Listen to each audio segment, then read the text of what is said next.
Good afternoon.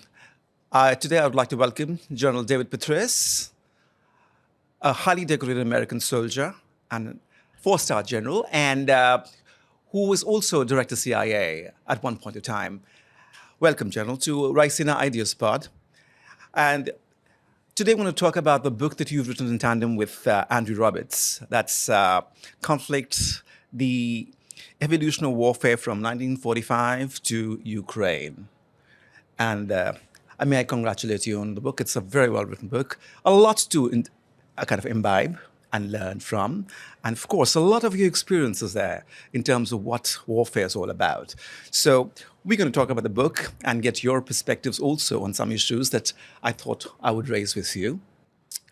In the book, Conflict, the Evolution of Warfare from 1945 to Ukraine, written by you in tandem with Andrew Roberts, it is averred that outright victory is said to be beyond reach. So will proxy wars or wars by other means be the norm, as full-scale wars are prohibitive, no doubt? And let me just answer one at a time. Okay. First of all, great to be with you, Rajiv. Thanks for doing this with me. First, I'm not sure I would accept the assertion that outright victory is not foreseeable, not possible. In many cases, that is not the outcome. But there are a number of cases in the book where we recount that there was an outright victory. Yes. Certainly the U.S.-led coalition in Operation Desert Storm in the first Iraq War was an example of that. Frankly, the victory of the North Vietnamese over the U.S. and the South Vietnamese was a complete victory. Yes. They consolidated their country. There are a number of other actual examples like that, but there are also some in which the outcome was not decisive in some fashion. Korea would be one of those. But again, I wouldn't accept as an assumption that there cannot be outright victory in future war. Okay. So, and in today's scenario, can the duration of a war be controlled beyond what is war gamed? Is it possible to do that? If you look at the example of Ukraine, where it was not meant to be such a stretched out duration, but yet it has turned out to be nearly 2 years today. Again, that's by no means unprecedented either. If you look at, in fact, my personal experience as a two-star general, commander of the Great 101st Airborne Division in the fight to Baghdad, that went so well and so quickly that there was a sign, mission accomplished, that was unwisely unfurled by some enterprising shipmates on an aircraft carrier on which the President of the United States landed. And it turned out that it took much longer than that. In that case, we did actually achieve ultimately a reasonable outcome, which unfortunately then was undone in subsequent years by actions of the Iraqi Prime Minister. My question was on that context to you, that, okay, you went in, great job. The 101st Airborne Division did a great job, achieved the objective. Well, not just the 101st, the whole coalition as well. Certainly. The coalition forces included, of course. Yes. And then somehow things did not go as I think that's almost more the norm than the exception. Certainly Vladimir Putin expected that Russian forces would take Kyiv in 3 days or so, yes, topple the government, replace President Zelensky with a pro-Russian figure, subjugate Ukraine to the Russian Federation, and go home to a victory parade. And obviously that didn't transpire either. Afghanistan obviously took much longer. It's arguably America's longest war, depending on where you start and stop the clock in our operations in Vietnam. But there are many such examples. Churchill, we have a wonderful quote from him about when that decision is made and then all of the different factors that can intrude and prevent the achievement of what perhaps the leader who decided on to roll the iron dice, as the decision to go to war is termed by Bismarck, it turns out that it's not so easy. And again, I would almost suggest that that is more the norm than not, although there are also some, again, like Desert Storm, where after pounding the Iraqi forces for 40 or so days from the air, our forces rolled over them in less than 100 hours. Yes, that's true. In the book, it's also said that a question that I had in mind for you was the main ingredients to win a war today would require political will. That's just stay one the of course. many. I mean, Yes. again, what we lay out in the book that I probably should emphasize right up front is the critical component. The most decisive element actually is the quality of the strategic leadership. Yes. And a strategic leader has to perform 4 tasks Absolutely. superbly to achieve the outcome desired. That's what I was coming to. You have to get the big ideas right. In other words, you have to craft the right strategy through an understanding of all the elements of the context of the war, the friendly forces, the enemy forces, the physical terrain, the human terrain, all the elements of the society if it's a war among the peoples, how the country's supposed to work, how it really works, the neighborhood, all of this, craft the right strategy, get the big ideas right. And then the second task is to communicate them effectively throughout the breadth and depth of the organization and to everyone who has a stake in the outcome of that conflict. On that, you have to get the third task Yes. is to oversee the implementation of the big ideas. This is what we normally think of as leadership. This is the example the leader provides, the inspiration, the energy. It's attracting the very best and brightest and hanging on to them as long as you can and developing them. It's allowing those not measuring up to move on to something else. It's the metrics that you use, critically important to determine whether the big ideas are actually working or not.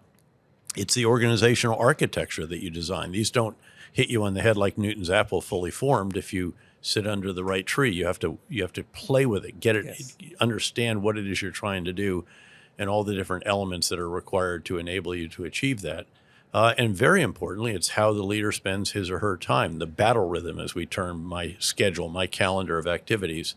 When I was conducting the surge in Iraq or overseeing the war in Afghanistan, U.S. Central Command, CIA, and so forth. You drive a campaign as a strategic leader by the meetings you conduct, the frequency of them, the various activities you take, and so forth. And included among those are events, meetings, other activities that enable you to perform the fourth task of a strategic leader, which is to determine how you need to refine the big ideas, refine the strategy as the context evolves, as you achieve success, as you experience setbacks, and you have to tweak those. Sometimes you have to overhaul them. The surge in Iraq was a 180-degree change from what it was that we were doing before. There's a lot of business books about change management. Yes. You can't change any more than 180 degrees, Yes. but it was necessary to do It is that. in this context that my question was to you that that the 4 elements that you mentioned and the big idea.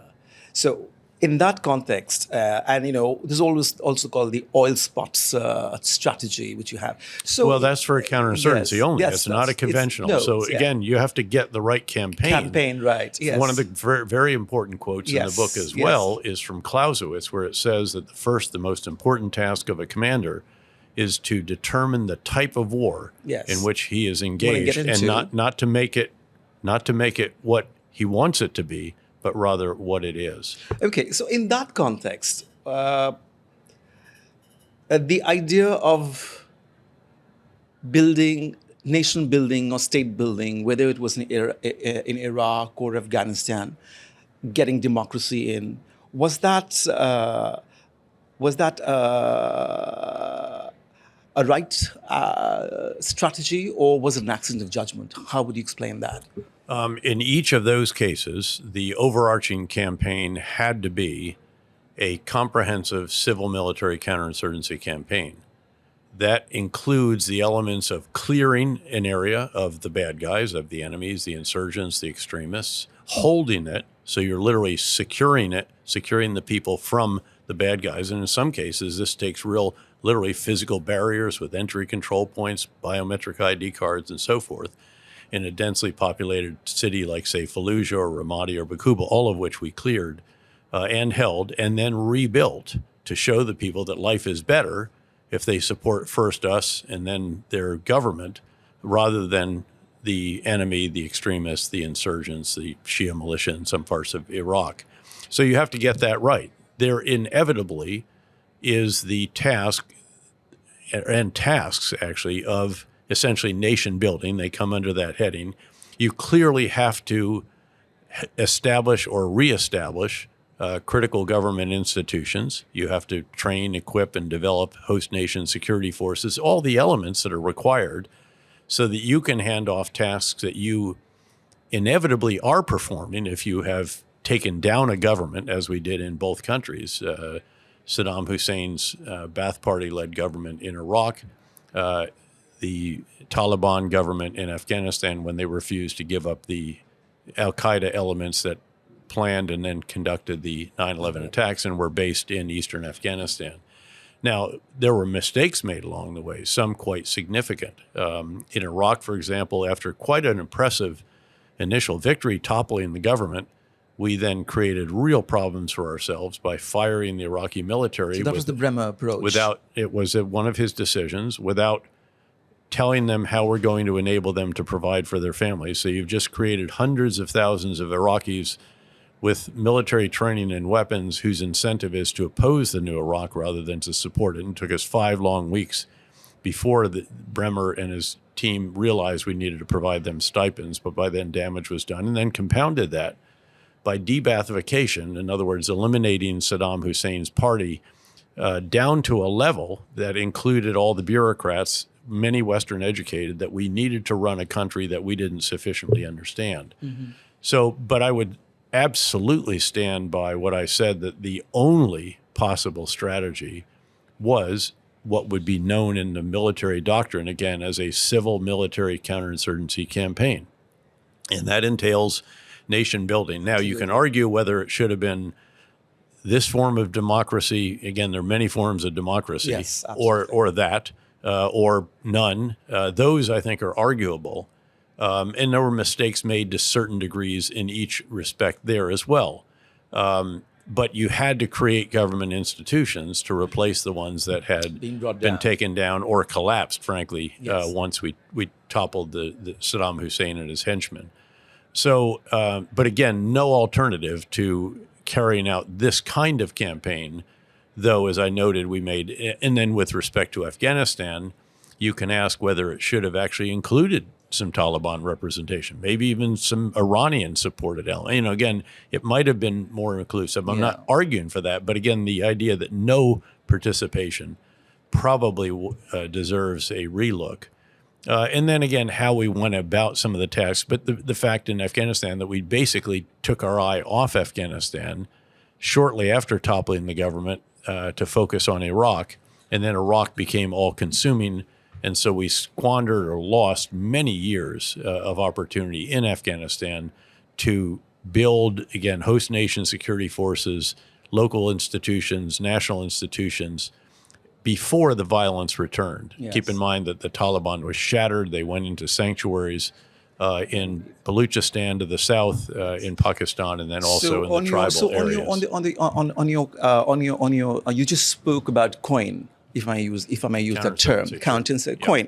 Now, does the conflict between coin and CT strategies exist even today in the Western approaches? Counterterrorism operations, which are those conducted by specific counterterrorism forces. They're not even general special operations forces. They're a subset of that.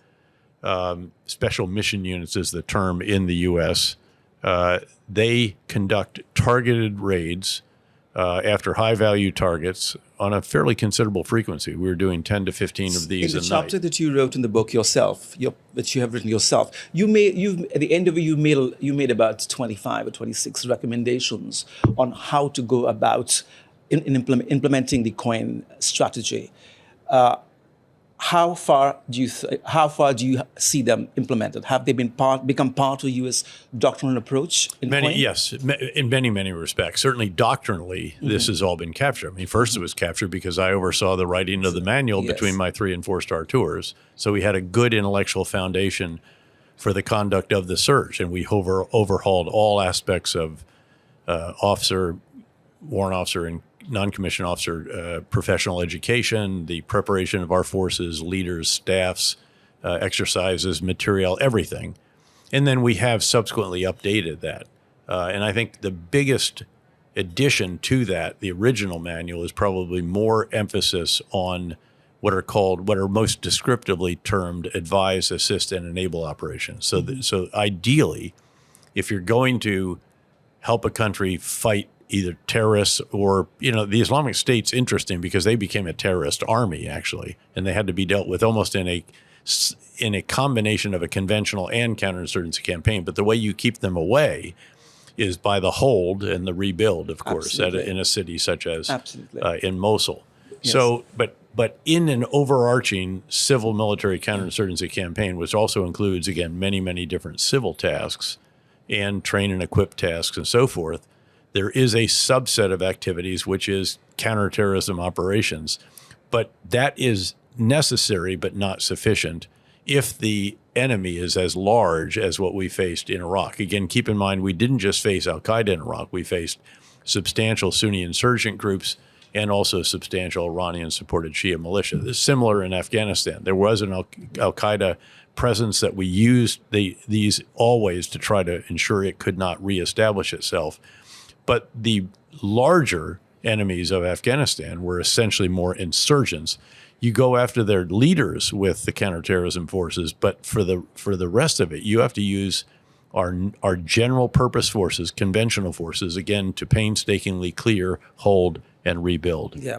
In the book, if I may quote it, say, living with the people to secure them was the most important big idea in Iraq. Yes, when in surge. Again, at the surge. It's not. Yes. It's always the most important idea, but in this case, we had to do it. Did it succeed? Oh, did absolutely. the idea to stay, or was it a lack of will to stay on? No, it did succeed. When you drive violence down by over 85% in 18 months, that is successful. I mean, we pulled a country out of a Sunni-Shia civil war. And then the real proof of it, frankly, is that for the subsequent 3.5 years during which we continued to withdraw our forces, the Iraqi security forces continued to do a very good job. And we had a good handoff to them. And unfortunately, literally within 48 hours, the Iraqi prime minister took highly sectarian actions that undid a fair amount of what we'd done.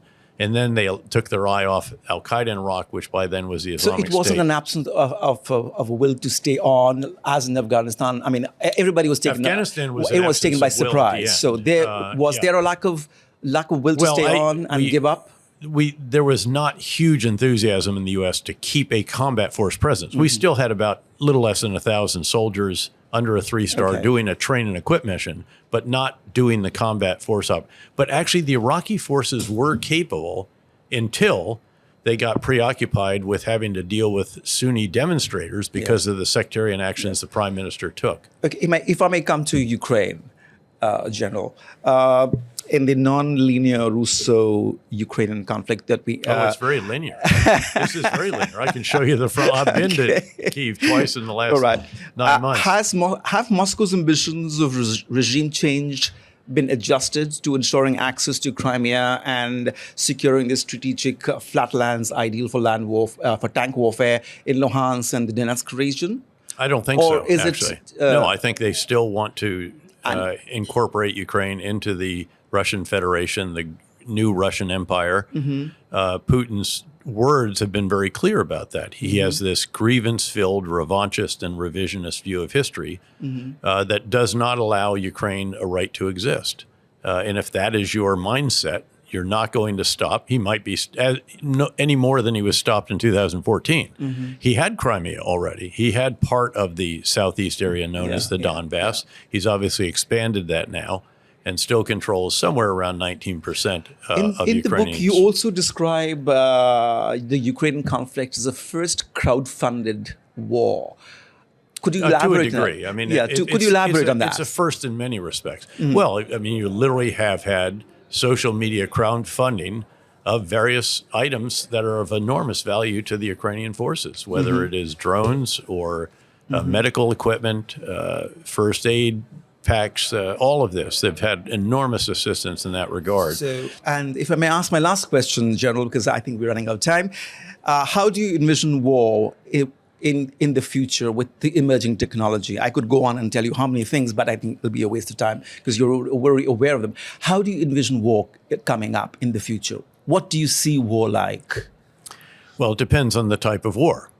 You may still have wars exactly like we have seen in recent years, wars among the people or regular warfare, what we're seeing, frankly, in in Gaza and so forth. But you could also see the ultimate high-end war in which the future of war includes a transformation from what might simplistically be described as a small number of large platforms, aircraft carriers, main battle tanks, F-35 fighters, and so forth, to a massive number, near infinite number of much smaller, still capable unmanned systems that increasingly will not even be remotely piloted, but will be algorithmically piloted. Yes.